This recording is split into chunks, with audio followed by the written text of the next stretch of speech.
Welcome, Love Village, to a very special episode of Curating Black Thoughts. You can see that the legacy of Black veterans all over the world. Here in Boston, where I live, the 54th Regiment is memorialized right here in Boston Commons. So if you know anything about the movie Glory or Denzel Washington with that one teardrop, that is the 54th Regiment. And it started here where I live in Massachusetts.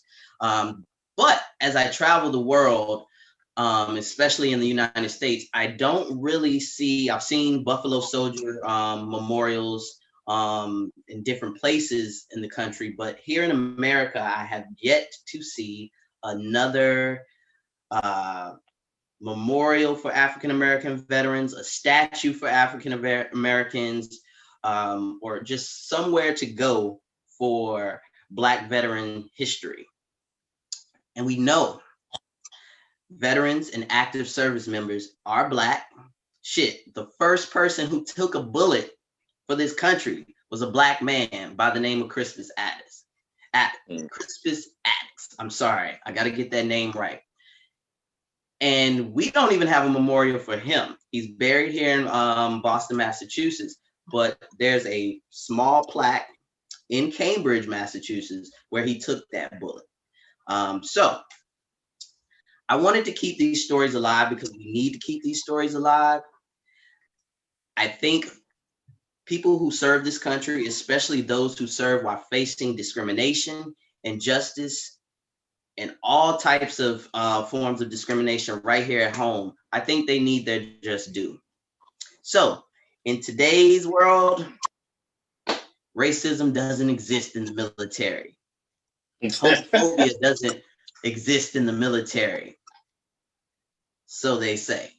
And we're all moving forward and evolving. So I thought it would be a really, really dope experience to have a conversation with a real life hero of mine and a former classmate. Me and this brother went to high school together. And I just wanted to sit and honor him, one, and two, celebrate Veterans Day, which is today. And then three, just shed a light on all that Black and brown veterans have done for this country, even during slavery. So without any further ado, I just want to first, before I introduce my guests, happy Veterans Day to all our veterans and military service members. You are the true heroes, Black, white, or indifferent. So let's introduce and welcome Staff Sergeant, retired, Amin Jones to the Love Village. Welcome, welcome, my brother, my brother, my brother. What's up? What's up, big dog? Welcome, welcome. So thank you for joining us on this very, very special Veterans Day. Like I said in my intro, I really wanted to honor real life heroes because I have a lot of veterans in my life. A lot of people don't know. A lot of people know I do work for the city of Boston, but a lot of people don't know that I got my start right after working for Boston Public Schools was Veteran Services. I had the distinct honor to work for the first female of color commissioner of Veteran Services in the country. So that was a really dope experience. And that 4 years not only taught me that Black veterans are super duper important, that they're not highlighted in history as much as they should. So I have a real life hero, as I said, and we're just gonna get right into the conversation and celebrate you and other veterans like you. So first question, who's Amin Jones? Who am I? Man of God, a father, a husband, a son, a patriot. And that pretty much sums it up. Love it, love it. And we'll get into those different roles that you play and roles that you carry. So Okay. first, 2000, class of 2000. Yeah. After graduating high school, what made you go to the United States military versus going to college, trade school, or just staying your black ass at home like some of us did? Um, well, I was a middle of the pack student. I wasn't a bad student, but I wasn't a honor roll. And I hated school. And like real talk, like I told my parents, I got accepted to a bunch of different colleges, mainly HBCUs. And my parents was gonna pay for me to go for a year. So it's not like I could sit up here and say, oh wow, I had to get it out the mud and I had to go in the army, or like some people try to say, oh, it was jail or the army. It wasn't none of that. It was like I looked at my life and I told my parents, I was just like, look, if I go to college for 4 years, I'm gonna waste y'all money. I told them straight up. And my parents was like, what do you want to do? Like my dad had a construction business. I wasn't going for concrete the rest of my life. And I just wanted to travel. And I said, hey, I'm gonna go join the military. Great, great. And I'm so glad you did, brother, because and we'll get into this. You have kept a lot of us safe, active duty and moving forward in your career. So let's talk a little bit about boot camp, because a lot of people, they skip over boot camp and go straight to buying a motorcycle and Dodge Chargers. That's how they view the military. They're like, they don't see what you have to go through. So tell me how your experience was in boot camp. Like how long was it? What was the experience for a young Black man from Henderson, North Carolina, with all that discipline? And it was just it was just change of scenery. And I didn't go to the military. JROTC was good enough for me. I'm a punk bitch when it comes to shit like that. So I know I couldn't do boot camp. Tell us about your experience. It was different. It was different. It was like boot camp was the hardest thing I had ever did in my life. Like it was different. Only because when I showed up to boot camp, I was what? I was 17 when I joined the military. When I showed up to boot camp, I was like 5'7", like 140. I hadn't even finished growing. I hadn't even matured to my full height, which I'm 6 feet even, 235 now. So it's like, going down there, I was small frame, and it was like I And was where did you do smaller your boot camp? Where did you do your boot camp at? Fort Knox, Kentucky. Okay. So you're in Kentucky. Yeah, I went to Fort Knox, Kentucky, and it was rough. It was rough. I went scared of summer, so it was like 9 weeks of pure hell. And this was like, there's different phases of the military. Everybody tell you that. Like you got the BDU phase, then you got the ACU phase, ACUs, then you got the multi-cam phase. And it seemed like the military got softer spoken over time, but during that BDU phase, like pre 9/11, the sergeants, they just play us back then. Wasn't no phone privileges, wasn't none of that. It was like 60 people in a bay, sleeping cot by cot, community showers. If one person messed up, it was everybody's ass. Oh wow. Yeah. So you just brought up a really, really good point, and that I don't know if I subconsciously want to forget about, but you just brought up a good point, and we're going to dig a little deeper into your experience. So we graduated in 2000. Yeah. You went to the military. Some of us went to college. Some of us stayed at home, whatever. 2001 hits. And unfortunately, the world changes. Yeah. 9/11. Explain to me the before and after, because you had an experience at least a year or a couple of months before 9/11. You were in the military, Yeah. correct? I was overseas when 9/11 happened. So I was overseas, carefree, living the dream, went to Egypt. Well, I was stationed in Germany, had been to Egypt, had went to Poland on training exercises, and it was like, it was so weird because everything was just so, like, it was like water that moved freely. If I could, like, put it into a comparison, everything moved freely. And then when 9/11 happened, it's like everything came to a standstill. Everything locked down. like the way of life completely changed because it was like, oh shit, it's threats out here. Mm. And it's like for the longest you move around so freely in the world to the point subconsciously you think like, okay, ain't nothing never gonna happen.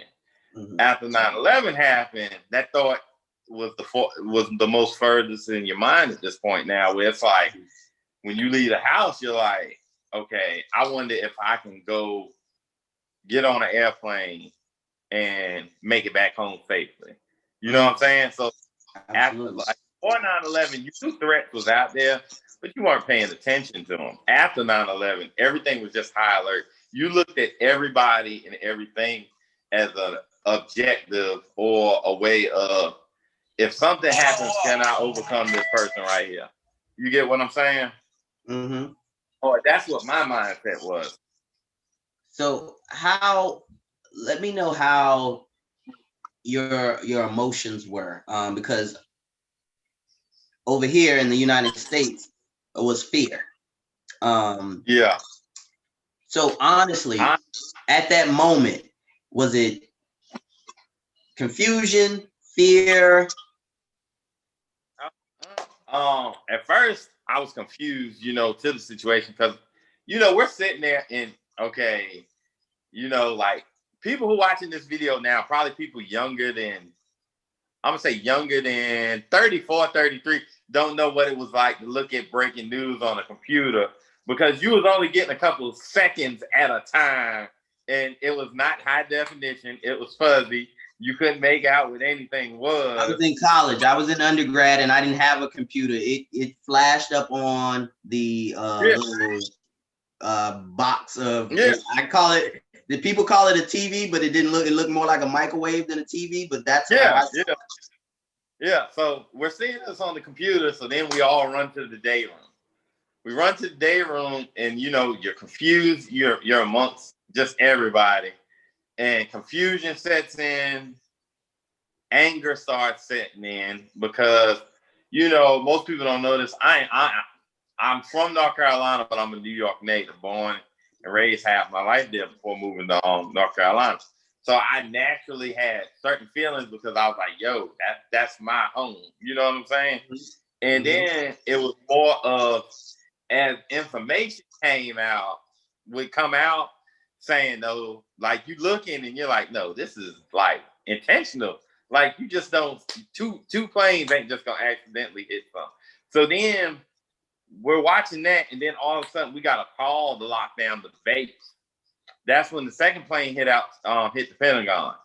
Once that plane hit the Pentagon, we was on lockdown because the way barracks are in Germany, you got the barracks, but then you got an off-post installation for housing for people with their families. Both sides of the installation was locked down. So if you had a family, your family was locked down on the other installation, but you was going to have to stay at the barracks that night because we were on. We was at ThreatCon. We was at ThreatCon 1, which means that's the highest level.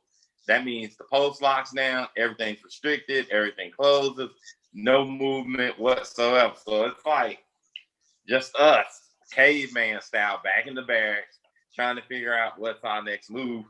Angry, mad, wanting answers.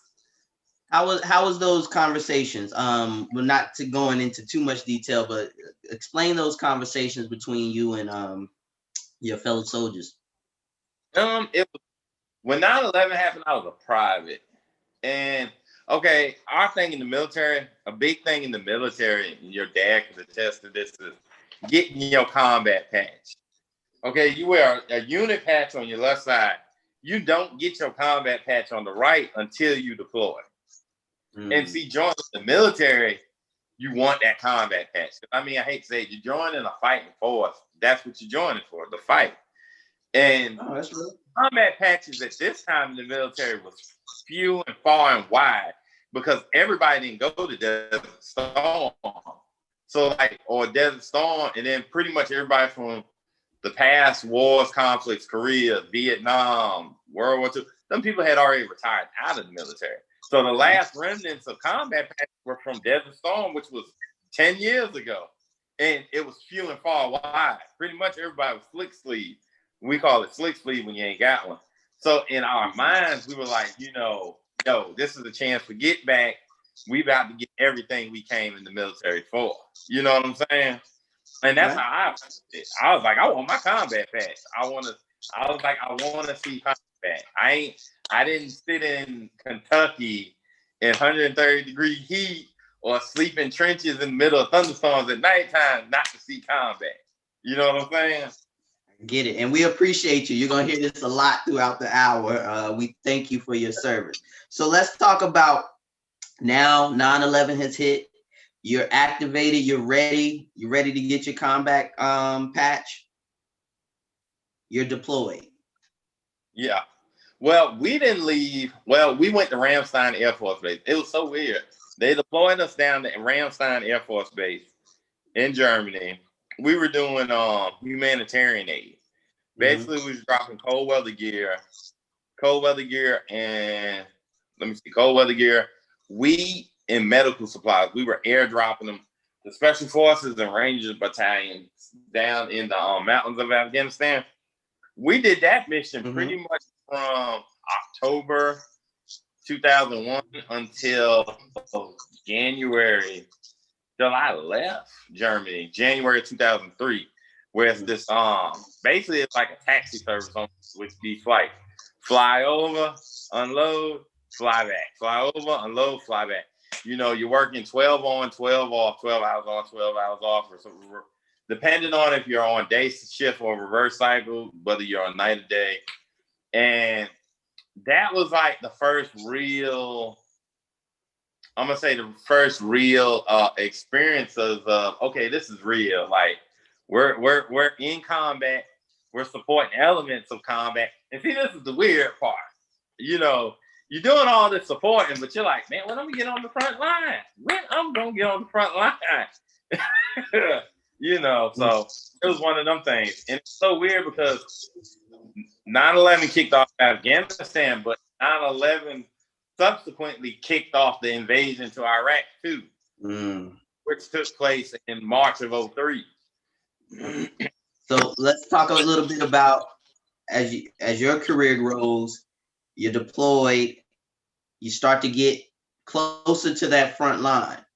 Let's talk about you at the front line. How did you get to that point? And what did that feel like for you, and mentally and physically?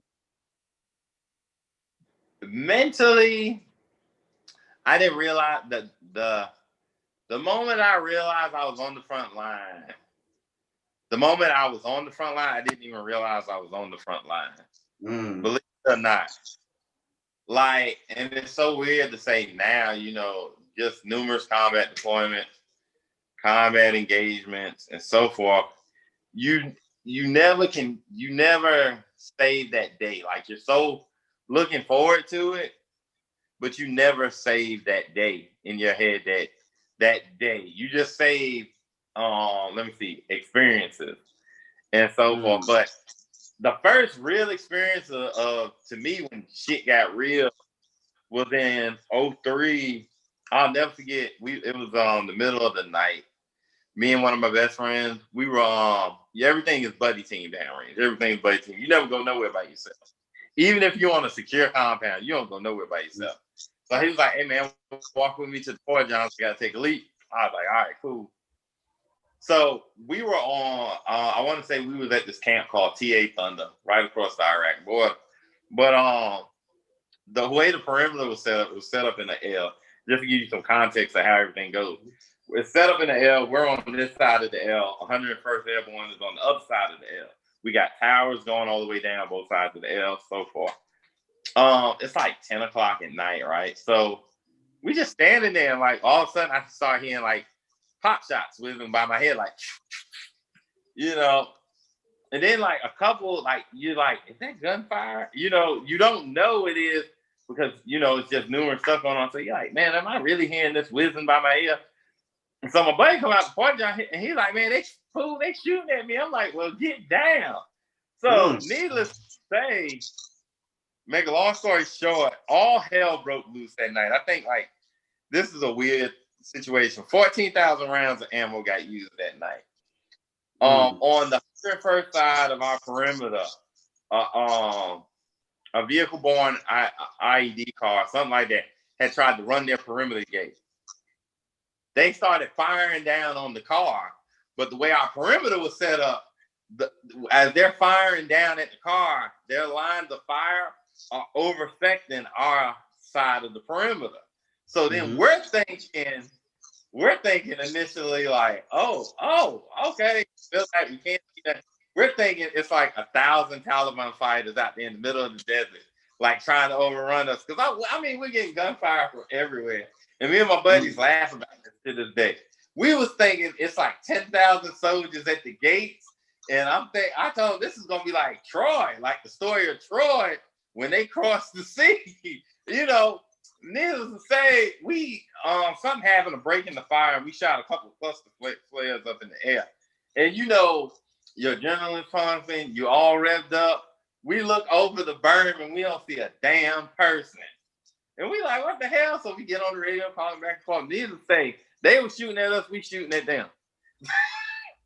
And it was just funny. Yeah, fratricide. But it happened so much. Like, because when they started shooting at the car, they didn't identify that they were shooting at this car. And then they didn't have their sectors of fire lined up properly to where it wouldn't shoot over our heads. And needless to say, after all that, nobody got hit. Yeah, I was just about to say, did anybody get hit? No, because it was mainly using large cruiser weapons, machine guns, just doing suppressive fire into the distance in the darkness of midnight. You know what I'm saying? We hadn't unpacked MCs, we hadn't unpacked nothing. And yeah, it could have went far worse. It could have been worse than what it was. But my first moment it got real for me was after that was I was in a Patriot Missile Battalion. What we do is we shoot down missiles. We shoot down Scuds. When Saddam was trying to gas people and stuff like that, they fired these ballistic missiles in other countries, killing thousands upon people. So in the beginning of the war, everybody was worried about Saddam gassing us. And my unit was set up to intercept the missiles. So I forget the day, but I'll never forget. But we got the alarm went off, and they started screaming on the radio, Scud launch, Scud launch. And like in your mind, you done trained to shoot down missiles for the past year, 6 months or whatever. So like, you kind of freeze and you're looking. And I seen that first missile come out of the launching station. And I was like, oh shit, this shit real. Now, the second missile comes out, and here goes the thing. Anytime a missile has a malfunction on our end, that missile self-destructs right there on the spot and fires a backup missile. So the first missile came out, went straight up in the air, and okay, we was like, cool. The second missile came out, and this is a missile the size of this missile is about the size of a single wide trailer. The second missile comes out, goes about 100 yards and blows up, just blows up. So now we thinking the Scud it's intercepted the Scud right there at the gate of the perimeter. We see a big cloud of smoke, sparks, everything. We thinking we done got gas. People freaking out, putting on their masks. People out there with the antropine injectors shoot themselves in the leg. Oh, it was bad. It was bad. It was fun. It's funny now. It's funny to military people, but it wasn't funny at the time. Yeah, I was gonna say. I see the joy on your face when you tell these stories. Just like my dad. As I was telling you offline, my dad was telling me these stories, and I see the joy. But I hear it. It has to be some type of fear.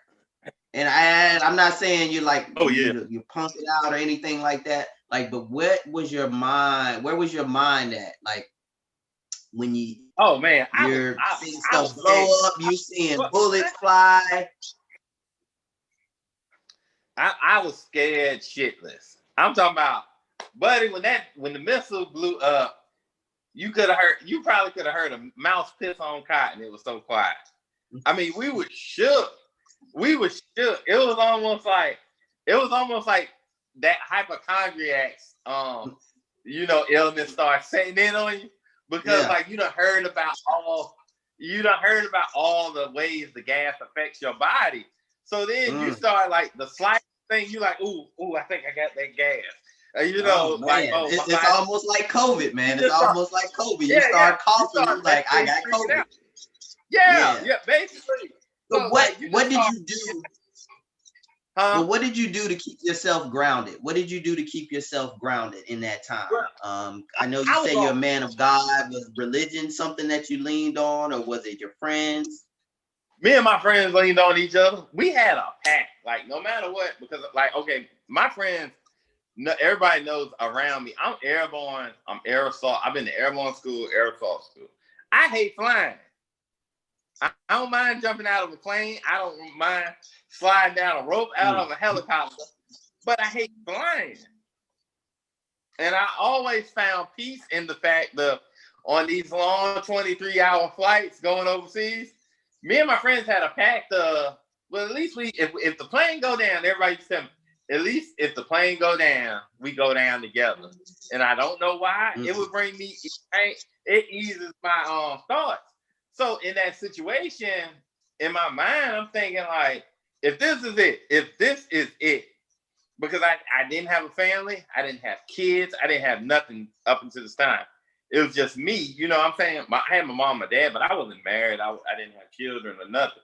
So up until this time, it's just me and this 130 member battery that have become like family.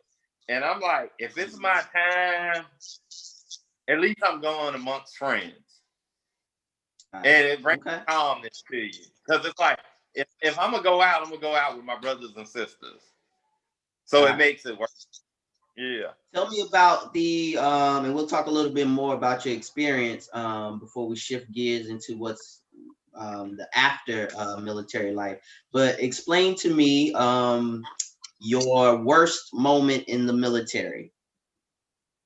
Worst moment? Oh God.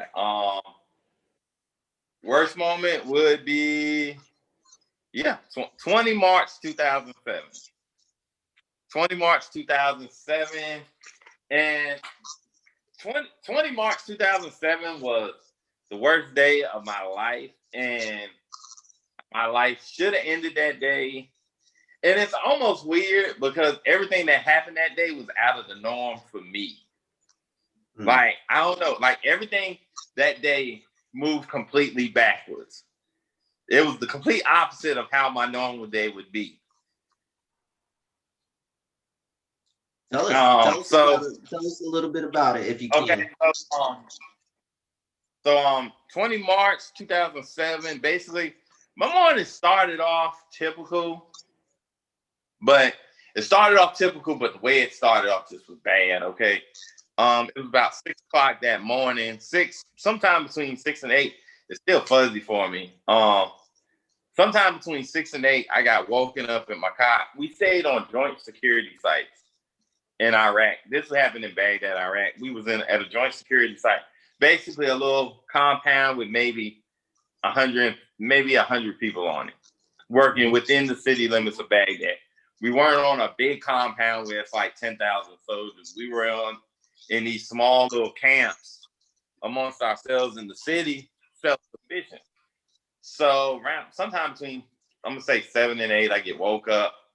One of the Humvees that had been escorting EOD is route clearance. They clear bombs off the roadways.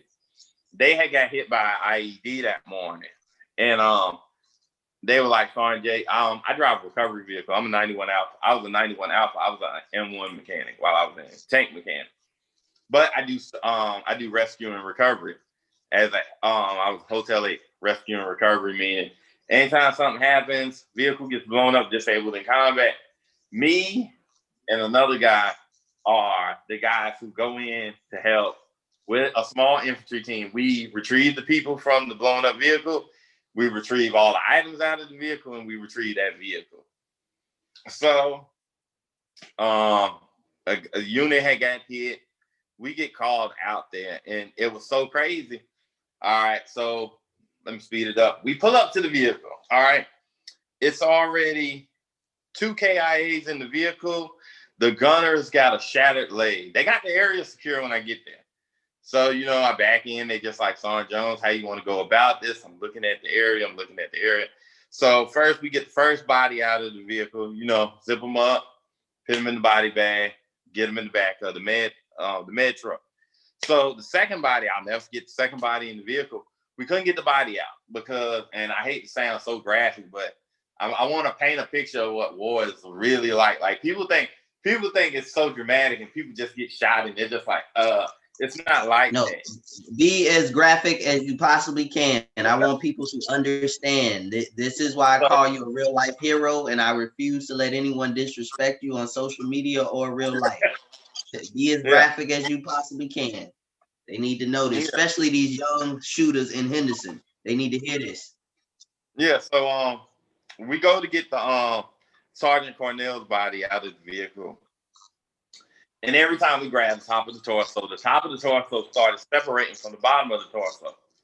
And my dilemma was, body parts were already missing off of him. His torso separate, but my main thing was I didn't want to rip his body apart, recovering it. You get what I'm saying? Like, I don't want to just tear his body completely in half, like it's completely destroyed. But it's like you want to send that body home as complete as possible to that family. And there was nothing I could do to get the body out the truck because we're under such a time crunch because, we're in the middle of the kill box. We call it the kill box when a vehicle gets hit. But we're in the middle of a kill zone. So we can't take our time. So my only thing was, I was like, let's take a body bag. Let's drape the body bag over the vehicle. Let's take some ratchet straps. Strap the body bag and Sergeant Cornell to the, the framing of that seat. And I'll tow the vehicle back with his body in there. And when we get back to the main compound where we got guns, tanks, warships, and everything, the other medical personnel can properly remove his body from this truck. That way it don't get destroyed. So everybody got on board. You know what I'm saying? Everybody's like, all right, cool. That's what we're going to do. So, the chaplain, before I pull off, the chaplain wants to bless the body. You know what I'm saying? He wants to come over, say some last rites, everything. So in the middle of him saying the last rites, a sniper shoots him in the side. Shoots the chaplain. A man of God, while doing his blessing, shoots the chaplain, then shoots the chaplain's driver. So by this time, I'm taking pop shots to my truck. So me and my guy, my TC, the guy that rides with me, Glawson's just like, man, we need to hurry up, get out of here. So I'm just like, whip the chains. We whip the chains around it, get it up in the air. We basically pulled up out of that block shooting. And I ain't talking about shooting like these young niggas in the street think they doing something when, you hanging out the window with like a little nine, with your little, high point nines and stuff, and you shooting and you ain't even realize what you're shooting at. When I say we left that block shooting, we were using tanks to leave that area. You get what I'm saying? We're firing high explosive rounds, literally trying to get out of this one apartment block, So we get out of there, we get back to the compound. The back of my truck is just torn up. It's torn up bad. Like, my rear air brakes ain't working. Back of my truck is shot up. I done snapped a couple of chains. The turret for my 50 cal is messed up. It don't want to spin no more. But I'm just like, we gotta go back to the cop. So we were like, we just grab up some more ammo. Whatever's messed up on the truck, we'll fix when we get back. And I'll never forget, it's symbolic because I had a set of keys with a Chevy symbol on them. And this was like my favorite key ring. And I never forget, I threw him the gloss in. And I was like, hold these for me. Because we had to rush. And this is where I say shit starts happening that wasn't in the script. We get to the motherfucking gate and it's time for us to roll. But who's supposed to be escorting us ain't escorting us no more. We supposed to be getting the armor support because we're an armor battalion going back to where we are. We don't get the armor. We get like 2 Humvees and we get like 2 or 3 Humvees and like a LMTV, like another truck that's similar to mine, but ain't really like mine. So now, and it doesn't even dawn on me. I'm like, and this is the escort for me. You know what I'm saying? This is my escort to make sure my mission essential item gets back out there. So it doesn't even dawn on me at the time. So, we're on our way back. Everything's going. And the crazy part is me and my gunner are having a conversation about life and death in the truck. And we was having this conversation when we got hit. But in the midst of the conversation, we get funneled onto a street, which we done trained. And that's why I say it was so weird. We had been training for stuff like this for years. But in real world, you really never noticed it. Mm-hmm. You never noticed it happen. So we're coming down the street. We done got funneled on the street in the oncoming traffic. Don't even realize we going down the oncoming traffic lane. But, you know, a bunch of cars blocking this side of the road. We're coming down the oncoming traffic lane. And then halfway down the block, it starts dawning on me like, we driving down, we in the oncoming traffic lane and ain't no traffic. Ain't no cars out here. You know what I'm saying?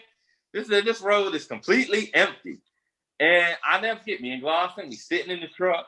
We talking about the IED that happened that morning because we were just saying, I don't want to leave Iraq like that. You know what I'm saying? I don't want to leave Iraq like that. So we're coming down the road, heading in oncoming traffic with no traffic. And I'll never forget, man, I was one of them soldiers, I smoked. So I was smoking my vehicle all the time. I smoked in my vehicle all the time, especially in Iraq, because it's like I ain't gonna light up a cigarette outside of the truck. You know what I'm saying? So I'll never forget, I had my cigarettes sitting on the radio. I went to grab my cigarettes and I was pulling them to me. And something in the back of my mind said, put them cigarettes back. Like something in my mind said, don't smoke a cigarette right now. Dude, when I put the cigarettes on the radio and leaned forward, all I remember is a bright orange flash. Bright orange flash, and I woke up on the ground and couldn't move. I could not move, and I looked left, looked right, because I had blood everywhere, blood in my eye. My body felt like the hand of God had slapped me. Like, literally, it felt like the hand of God had slapped the shit out of my ass. Right? So I'm looking left, I'm looking right, because, like, a couple seconds ago, I was just driving a vehicle. I look over my shoulders, and I see my vehicle, and my vehicle is like literally now this is a 20-ton vehicle. 20-ton vehicle, up armored, 5-inch thick doors, 5-inch ballistic glass that can stop rocket propelled grenades. This thing is literally twisted on the frame, ripped open like a soda can, on fire, everything. You know, I'm laying on the ground, like head just banging. Smoke, fire, I don't know what the fuck is going on. Confused as hell. No weapon, no nothing. I'm just laying on the ground. I'm just out there in the middle of the road, just, you know, lacking.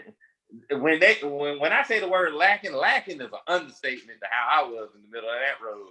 No vest on, no nothing, just me. And what was your thought process then in that very moment? If you can remember. I'll never forget, and this is just being honest, the first thing I checked was my balls. I was like, okay, once I realized what happened, I grabbed my balls, and my balls were still there. And I'll never forget, I had a panic attack because my arm was up under me, but I couldn't feel my arm, couldn't feel my right arm. But when I grabbed my shoulder, it was covered in blood. So I had a small panic attack because I thought like my arm was gone. I never forget, I thought my arm was gone. But then finally, like I kind of rolled and my arm fell from underneath me. And I was just like, where the fuck all this blood come from, right? And then like, I never forget, I ran my hand across my face. And this side of my face had like shards of metal and glass like just stuck in there. And I ran my hand across my face. And I never forget, my hand got cut on a piece of metal that was sitting in my face. And I snatched that piece out and I had another piece up in my eyebrow and I pulled that out. And then like I was looking around and like I'm still like confused, fucked up, you know. And finally one of the Humvees come rushing up to me, you know, and like everybody grabs me, you know, throws me in the Humvee. And you know, they working on me, like, you know, putting light in my face, all this other shit. And it all comes and goes from that day. Like, I don't remember everything because I'm in and out. And like every time I came conscious, I saw bits and pieces, like, because I was like, where's my homeboy Glosson? And I was like, where's Glosson at? Where's Glosson at? And nobody could tell me this shit, so I'm passing in, passing out, putting IVs on, doing this shit, doing that shit. And then it starts dawning on me because I'm in the back of this vehicle and they working on me, but I'm like, we ain't even fucking left yet. And I was like, if we ain't left yet, that means they recovering something. You get what I'm saying? And I was like, if they got to recover something, that means they got to recover Glosson. Like, in my mind, I'm looking at my truck. I'm looking at the destruction of my truck.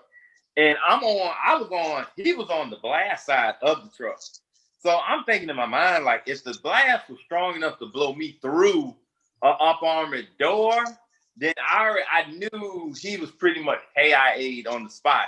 But in my mind and in my heart, I was like, once they get that metal untangled on his side, he's just gonna hop out and walk to the truck. That's what I'm thinking. But in my mind, I know like it was unsurvivable. I know it's unsurvivable, but in my heart, I'm like, no, my nigga about to jump out this truck, walk over here and see how I'm doing, and we gonna have a good laugh. But man, I should have never kept looking at the truck because when they finally got it open, I thought, I tell everybody, I've seen death all over Iraq, but I wasn't prepared to watch my brother, my best friend, somebody I shared a 3-foot area with. I wasn't prepared to see him gone. You know what I'm saying? Like I could have seen anybody die that day. And I was not prepared for what I saw. Like when they pulled him out, like you see somebody and they pulling him out, and like they pulling him out of his truck, and I'm expecting when his feet touch the ground, I'm expecting, and it's so crazy. I expected for when his feet to hit the ground, for him, his weight to catch him, his feet to catch his weight. And when I seen his feet collapse and his legs collapse completely under his body, and his body just folds up and folds down, it was like, you know what I'm saying? That's when you realize what death truly is, where there's like absolutely no life. You know what I'm saying? Like, see a motherfucker get hurt, and they still that body still got life. They still, your tendons, ligaments, but when there's just nothing there, it was a void almost. You know what I'm saying? So that was in 2007. Yeah, and yeah, that day was the worst day of my life. And how did you kind of recover from that? So when did you actually get out of the military? When did you retire? 2013. Because basically I had back ever since after that, I had a bunch of injuries that would nag me after that, like my back, my neck. I had a cervical neck strain and fracture in my neck. I had a shattered L5. I had a TBI, traumatic brain injury, PTSD, depression, anxiety. And like I couldn't deploy anymore afterwards. So I tried to stay in as long as I could. Just weaving my way through the Army system. Like for a while I worked with wounded soldiers, as a way of giving back to the military, working with wounded soldiers, where it would be a situation where it's like you dealing with somebody who went through exactly what you've been through. Absolutely. That peer-to-peer support is priceless. Like I said earlier, I work with veterans for the city of Boston, all 22,000 of our wonderful veterans. And I think I did a good job, but I'm not a veteran, so sometimes I couldn't understand some of the pain and some of the stress that our military and service members were going through. So again, brother, thank you so much, and God bless your brother's soul. We appreciate his service as well. As I said in the beginning, I can't do that. Just hearing this story, and that's why it was so important for you to tell that story, and I wanted you to tell it the way you told it, because the people that are listening, especially where we from, how it goes. It's shoot 'em up, bang, bang, and everybody's glorifying guns and death. And you and I can agree on this. There is is a necessary evil. There's casualties of war, as they say. But when you went through everything you've been through to make sure that people that look like me and people that are listening to this podcast today, to make sure that they were free and they had the luxuries that they have to even shoot at someone in your neighborhood, you giving them that luxury. So how do you feel 2013 coming back to the States, and just seeing where things were? Okay, Obama was president. Yep. Police brutality was at an all-time high. Racism. It didn't start with Obama, but we had a huge spotlight. So you're coming back from all of this. How did you feel coming back to America? How did you feel? Man, it was sad because it was like when Obama got elected, you really started seeing how people felt about persons of color. You know what I'm saying? Like and it was so weird because it was like all of a sudden people would voice they feelings on politics to you in Walmart. They would just they would go out of their way to tell you about how much they couldn't stand that black man in the White House. You know what I'm saying? Like, you just be standing in McDonald's, minding your business. Somebody walk up, man, that Obama sure messing up the country. Look at this, look at that, look at this. And as a veteran, as a black veteran, how did you feel about that? How did that make you feel coming back after the vivid story you just told us of what happened to you in 2007 to the 6 years you bust your ass to continue to serve? How did you really feel? How did that make you feel as a black man who served his country? I was angry 24/7. It was angry. You get angry because you see it, but then you don't want to say nothing because you're sitting there like, that right you're expressing freedom of speech is everything I fight for. So it's like, I don't agree with what you're saying, but I respect your right to say it. Got it. You know, most military people are like that, and my father's like that. And as I always tell people, just a side note, most military people are Republicans or conservative thinkers. But you want to know something?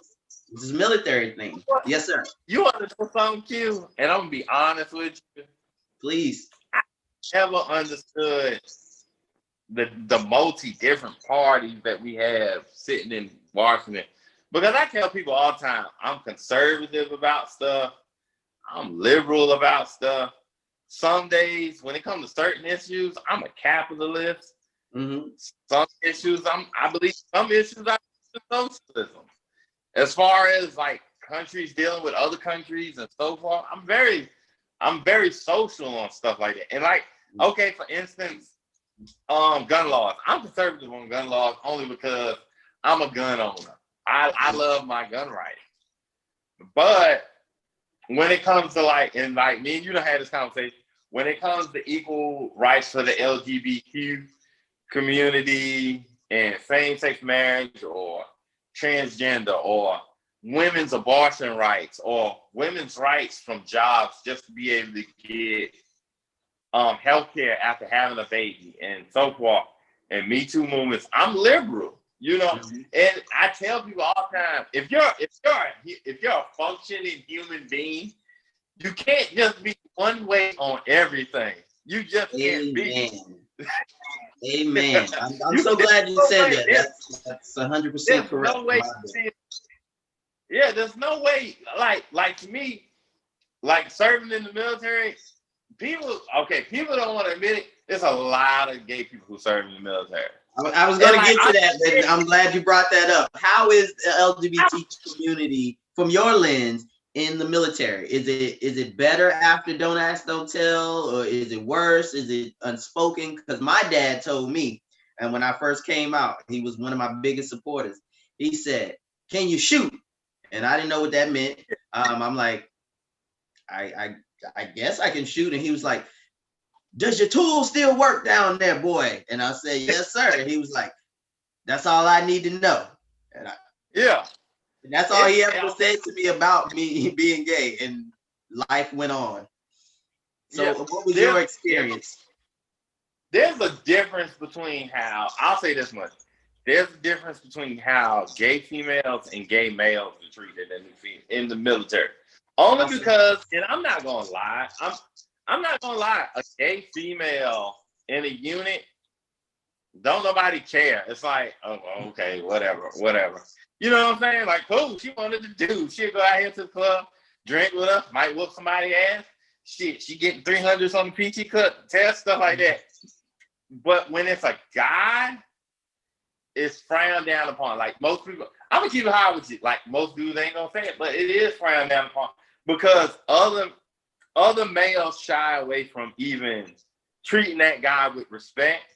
Off of, they got the stigmatism of, if I get caught talking to the gay dude, or somebody find out I'm friends with the gay dude, motherfucker's gonna think I'm gay. And see, it was like, that's real life. That happens out in the military too. Yeah.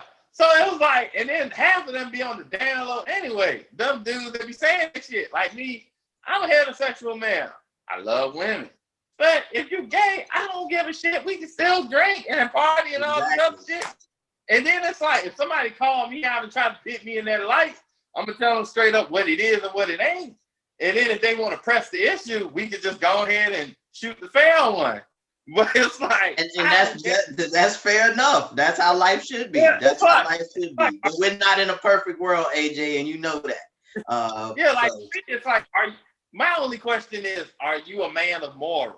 Are you a female of morals? Do you believe in your God? Or do you? It's like I tell people, people used to say, Sanjay, you would have a gay soldier in your platoon. I said, I'll take a gay soldier over the crackhead. You know, and I never forget. I hate to say it, it's a joke.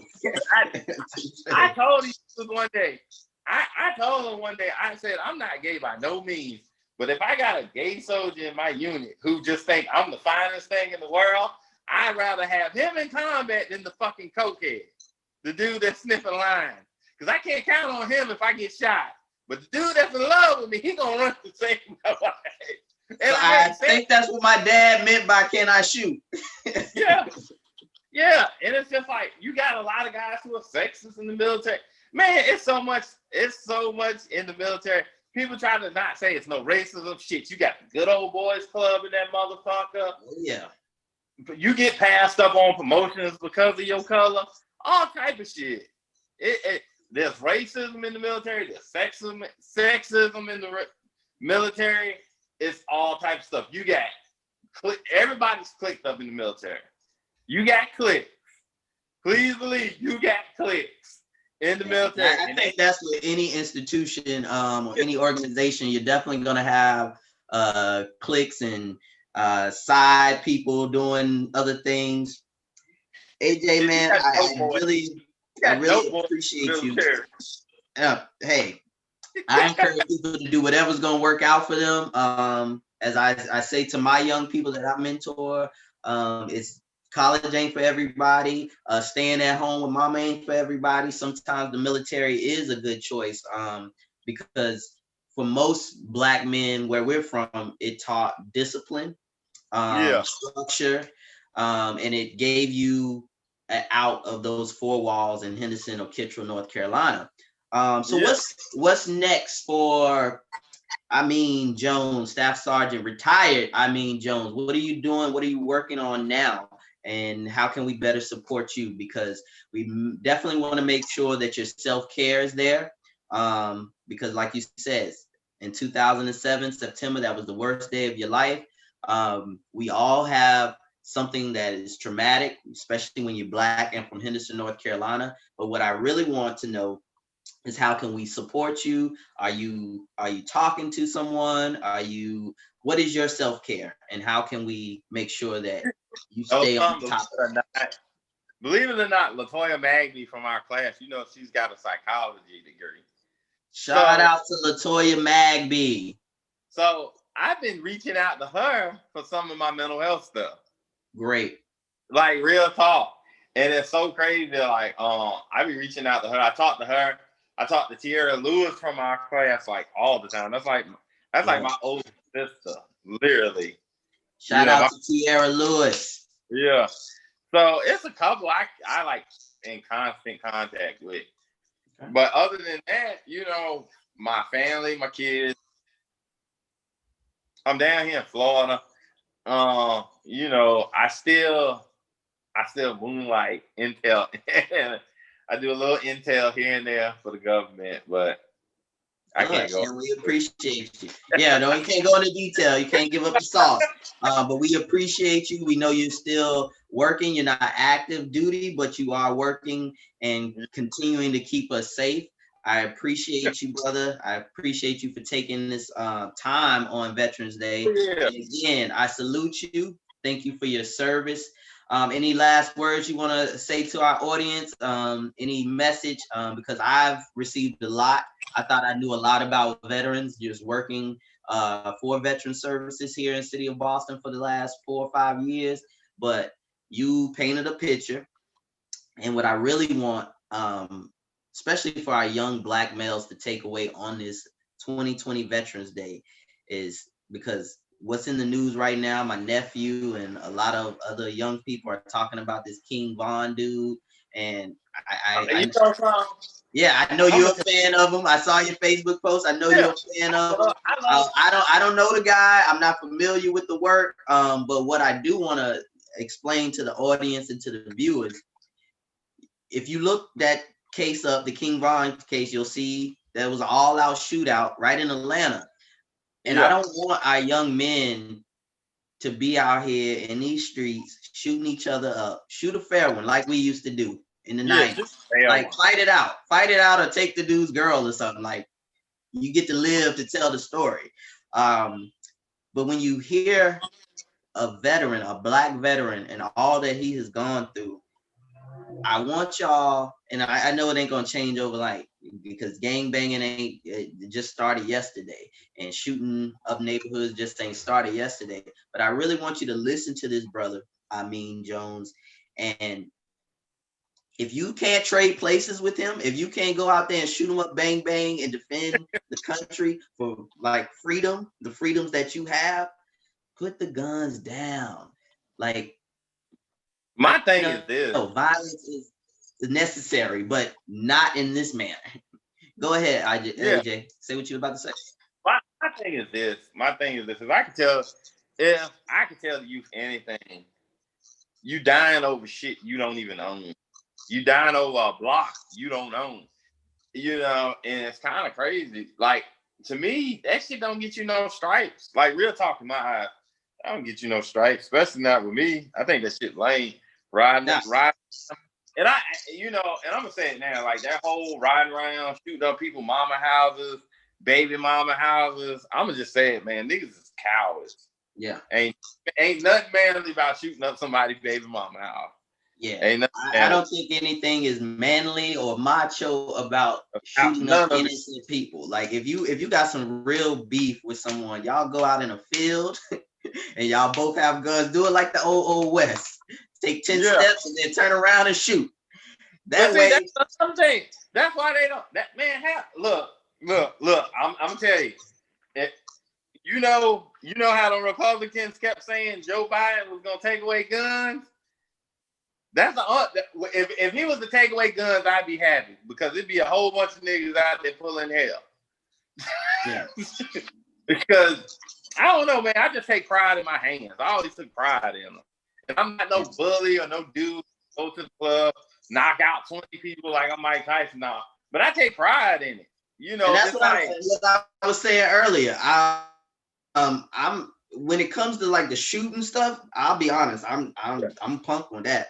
But if you want to fight, like I've been in plenty of fights, and fighting for me, growing up where we grew up, you have to fight sometimes. Yeah. You have to fight and so I do think that's a part of growing up. It's necessary, but when it gets to the guns and you taking people completely out, you messing up your life, your family's life, and someone else's family's life. It just gets too much on Black veterans and you specifically. So We're at our hour. This has been a great conversation. Of course, I'm going to bring you yeah. back to talk about some other issues that are near and dear to both of us. But as I said in the beginning, I really wanted to honor our Black veterans. Um, this is something that I think is important. It should be an ongoing conversation. I want you to make sure that you continue your self-care, whatever that looks like. If you need help reaching out to other people in Florida that may be right there with you, I definitely can Yeah. help with that because I do have a network of clinicians and mental health experts that help me navigate through some things that I've been working on and working through the last couple of years. So I'm always willing to spread the Hey, love Q. because, yeah, Hey, I want to just say one thing, man. go Shout ahead. out to you. Shout out to you for creating this platform. I'm Hey, proud of you, man. Like hey, straight up, I'm proud of you because like I appreciate it. everything I is beautiful, wonderful. The stuff I see you doing on social media, and I just want to say shout out to you, dog. Appreciate Shout it. out for having somewhere where I could come and express how I felt. Absolutely, absolutely. And I appreciate you and the class of 2000, black and white, because they think we racist, which FYI, class of 2000, Southern Vance, black people cannot be racist. I just want to put that out there. Like by Okay. definition, we cannot be racist. And I'll just put that out there. But that's a whole nother podcast that you and I have to Yeah. work out. They be bad. But I appreciate the love. I appreciate your service for the country. And as I said in the beginning, this is Veterans Day. Happy Veterans Day to all, each and every, whether you're black, white, Latina, Asian, doesn't matter. If you served, we appreciate you because you have put us one step closer to true freedom. So happy Veterans Day, but especially happy Veterans Day to my black or African American veterans. This is Curating Appreciate Black it. Thoughts, and you guys have been queued up. Peace.